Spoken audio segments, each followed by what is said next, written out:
Pekný deň všetkým, vitajte na tlačovej konferencii Progresívneho Slovenska. Dnes som tu spolu so Zuzanou Mesterovou, našou predsedničkou poslaneckého klubu. Ja mám v ruke dnes návrh, ktorý poslal generálny prokurátor predsedovi Národnej rady, pánovi Rašimu. Poslal ho pred 3 mesiacmi a je o tom, ako sa trestnou novelou dajú zlepšiť výsledky aj ekonomickej kriminality, a to znamená lepšieho výberu daní, v ktorom táto vláda žalostne zlyháva. Ja som o tento dokument, toto legislatívne znenie požiadal aj generálneho prokurátora, ktorý o tom informoval verejne, že také niečo poslal predsedovi parlamentu Rašimu. Za tomu teda ďakujem, že nám to takto promptne poslal. A takisto predseda Raši teda zatiaľ neodpovedal, ale čo je podstatnejšie, že tento návrh má u seba 3 mesiace, ale neurobil s ním nič. A je to pomerne zásadný dokument v tom, že teda o chvíľu poviem konkrétnejšie, ale jeho motívom je aspoň čiastočne návrat spravodlivosti v trestnej činnosti a teda prísnejšie pravidlá aj pre ekonomické trestné činy, čo by znamenalo výrazne lepší výber daní a teda ekonomické výsledky vlády. No a ešte predtým by som rád povedal, že teda za prvé, kde je Richard Raši, ktorý teda tento dokument zjavne má, ale neurobil nič. Oni sa teda radi píšia tým, aké sú strana pekných ľudí, tak ja by som dodal strana pekných a prázdnych ľudí, pretože toto ich zjavne netrápi a sedia na tomto dokumente. A druhá vec je, alebo druhá osoba, kde je Laco Kamenický, ktorý teda vyplakáva, ako nemá ani len 400 miliónov na to, aby zrušil transakčnú daň, na horších daňových únikoch, len na DPH zdôrazňujem, sme stratili oproti obdobiu, kedy začali oni vládnuť, teda od začiatku 4. Ficovej vlády, 1,2 miliardy eur. Len na DPH a len na horšom výbere. To, že znížili sadzby, je ešte navyše v úvodzovkách strata, ale len na efektívnom výbere. 1,2 miliardy. A táto novela, ktorú, opakujem, poslal generálny prokurátor pred 3 mesiacmi predsedovi parlamentu, má potenciál priniesť stovky miliónov naspäť. Takže by ma veľmi zaujímalo, ako sa s týmto zákonom oboznámil Ladislav Kamenický, čo s tým teda mieni urobiť, prečo nekonal 3 mesiace a tak ďalej. A nech to teda verejne povedia, pretože pri prorastových opatreniach sme mohli hovoriť o tom, že teda buď sú leniví alebo neschopní, čo teda platí. Minister Kamenický teda sa schovával, dal tú úlohu navrhnúť prorastové opatrenia ministerke Sakovej, ktorá povedala aj takú vec, že jej prorastové opatrenia nemajú vplyv na ekonomiku, tak potom aké prorastové opatrenia, že? No ale ani tie tu nie sú, ako sme sa dozvedeli pred 2 týždňami, čiže stále čakáme. Tak to sa dá klasifikovať ako neschopnosť alebo babráctvo. Ale tuto je hotový zákon. Je presné paragrafové znenie, ktoré mohli iba predložiť a neurobili to. Tak sa pýtam, aký je zámer takéhoto nekonania. Teda tvrdím, že aktívne podporujú podvodníkov a že to celé nie je neschopnosť, ale to je zámer, toto je celý ich systém, ako oni pracujú. No a ako som vravel, tento návrh nie je úplný návrat do toho stavu pred trestnou novelou. Nerieši všetky tie hriechy promafiánskej novely spred 2 rokov, ale niektoré áno, ktoré môžu priniesť lepší výber daní. Zhrnul by som tento návrh v 3 bodoch. Za prvé, znižuje hranice trestného činu pri daňových podvodoch z 20 000 na 700 eur. V tomto to je návrat do stavu spred novely. Jednoducho, aby sa aj podvody v hodnote niekoľko menej tisícok eur brali vážne. Túto hranicu zvýšila vtedy koalícia, no ale aj pre toto opatrenie sa výrazne zhoršil daňový výber, pretože jednoducho ľuďom sa oplatí kradnúť, oplatí sa podvádzať.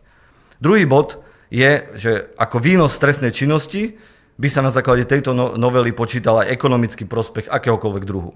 Napríklad, ak podvodník nezaplatí daň alebo získa výhodu na trhu, tak aj takéto niečo by bolo podľa prokuratúry trestná činnosť a tak by sa aj ďalšia z dier, ktorými dnes podvodníci unikajú, odstránila. A A tretí, celkom zaujímavý bod, je ochrana vašich dôchodkov. Teda konkrétne tých dôchodkov z druhého piliera. A teda ako škoda by sa podľa tohto návrhu pána generálneho prokurátora rátali aj alebo teda ako škoda by sa počítali aj nezaplatené príspevky do druhého piliera. Teda ak za vás zamestnávateľ nezaplatil do druhého piliera a vy o tom väčšinou nemusíte vedieť, pretože to nevidíte, vy dostanete výplatu a jeho úlohou je odviesť na dôchodkový účet, tak takéto niečo by sa tiež rátalo ako trestný čin. My sme už veľakrát aj na iných tlačových konferenciách a fórach hovorili, že vôbec tie zásahy všetkých 4 Ficových vlád do druhého piliera sú najväčší ekonomický zločin, ktorý spáchali.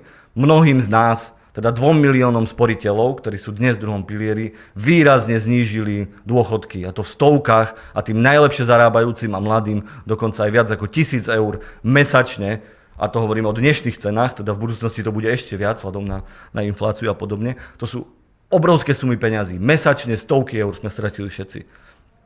A môžeme o ne prísť čiastočne aj nezodpovedným správaním sa zamestnávateľov a táto novela napráva aj jednu z takýchto vecí. No a ako som spomínal, teda minister financií, veľmi by ma zaujímalo, teda, čo na to povie. My máme stále na programe parlamentu náš návrh na zrušenie transakčnej dane, na ktorý minister financií vyplakáva, že ani len tých 400 miliónov chudák nevie nájsť. My sme mu za jedno dopoludne minulý týždeň narátali 500 miliónov a teda tých peňazí je všade vo verejných financiách teda množstvo. Rátame ho v miliardách, ktoré sa dajú nájsť, len ich treba zodvihnúť, to znamená konať a konať vo verejnom záujme, ale táto vláda zjavne nerobí. No a takisto, keďže oni sa nevedia pohnúť, tak my tento návrh si osvojujeme a predložíme ho ako náš poslanecký návrh do parlamentu a bude sa môcť teda koalícia ukázať, či teda hájí verejný záujem alebo hájí zločincov. Ďakujem pekne a odozdávam slovo Zuzane Mesterovej, predsedničke našho klubu a právničke, ktorá vám o tomto povie viac. Ďakujem pekne. Ďakujem pekne za slovo. Dámy a páni, stalo sa to, na čo my už upozorňujeme, odkedy prvýkrát táto vláda predložila prvú novelu trestných kodexov, a to, že táto vláda pracuje pre podvodníkov, daňových, pre korupčníkov, pracuje pre všetkých obžalovaných, len nepracuje pre ľudí na Slovensku. A to nehovoríme len my. Už generálna prokuratúra sanuje kroky tejto vlády a dokonca tvorí legislatívu a predkladajú Národnej rade, pretože táto vláda, táto Národná rada a koalícia v Národnej rade si neplnia svoje úlohy. Každý v tomto štáte sanuje následky krokov tejto vlády, len koalícia a Robert Fico sa venujú pomoci Tiborovi Gašparovi a obžalovaným osobám. Už keď sme rokovali o zmenách trestných kódexov, sme upozorňovali na to, že tieto zmeny v praxi prinesú to, že vymáhať daňovú trestnú činnosť, vymáhať korupčnú trestnú činnosť bude čím ďalej zložitejšie, čím ďalej ťažšie, čo bude mať okrem iného aj ekonomické dopady. Kolega Kiš vyčíslil, aké možné ekonomické dopady mali novely trestných kódexov a Richard Raši a celá vládna koalícia namiesto toho, aby si osvojili analýzu generálnej prokuratúry a snažili sa napraviť škody, ktoré spôsobili, mlčia. Čomu sa venuje Národná rada? Zmene rokovacieho poriadku, aby tu kritika nezaznievala. My neriešime problémy, ktoré Národná rada spôsobila, my ich ideme vyriešiť tak, že sa o nich hovoriť nebude. Že nebude priestor na to pomenovať si problémy, ktorým táto republika vďaka tejto vláde čelí.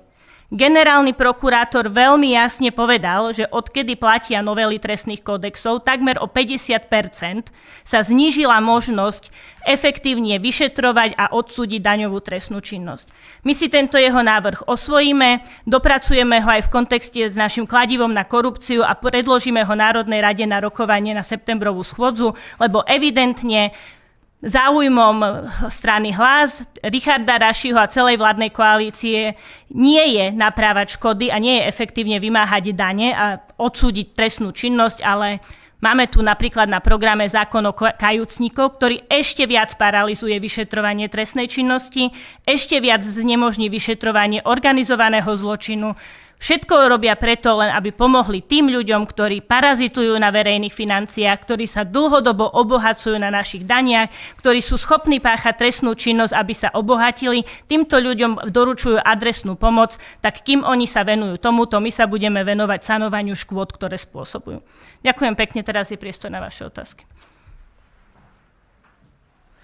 Ak nie sú, ďakujeme, budeme sa tešiť na budúce.